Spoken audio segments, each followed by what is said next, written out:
Lowrance claims to be the leading fish finder manufacturer in the world. But are their products actually any good? Over the past few years, I've spent countless hours testing and reading reviews on several, 4 to be exact, Lowrance fish finders to determine if they're overhyped or if you should be buying one right now. I compiled all the data in this video ranking Lowrance's top 3 fish finders for expert anglers, for intermediate anglers, and for beginners. So if you fall into one of these categories or you're an averagely skilled angler like me, then you're not gonna wanna miss what I have to say about Lowrance fish finder. So let's start with the Lowrance HDS Live, or now the Lowrance HDS Pro. This is Lowrance's premium option and it's overkill for most anglers. And I believe this is so because it just offers too many features. If you're a new or intermediate angler, you're gonna have to add on active target 2 and spend thousands of dollars on sonar equipment. I don't know about you, but I don't make any money tournament fishing,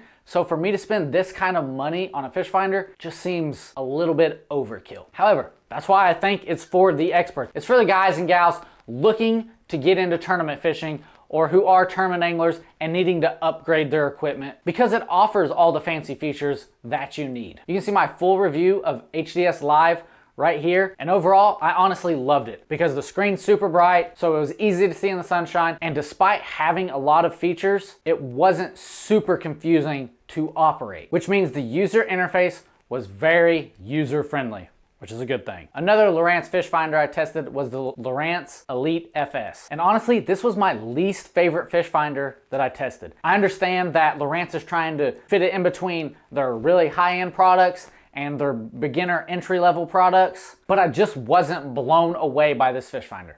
Now, with that said, I do think it's great for intermediate anglers because you do have access to several of the higher end features, not all of them, but several of them, and you're much less likely to break the bank when buying this unit. If you want to check out my in-depth review of the Elite FS, I'll leave it linked right here. But overall, it's a good fish finder for intermediate anglers, but some might find it overpriced and some anglers might find it lacking the features that they were really hoping for. The last fish finder we're going to talk about is the Lowrance Hook Reveal. Now this is by far their most popular series because it's a beginner-friendly entry-level fish finder, but honestly I was really impressed with it. It doesn't offer the advanced features like active target, but for beginners and even intermediate anglers like me, it offers more than enough in the side scan, down scan, and chirp imaging, so you're able to dissect that structure, find the fish, and start catching them way faster than you would without a fish finder. However, the problem with the Hook Reveal is Lowrance is getting rid of this line, and that's because they came out with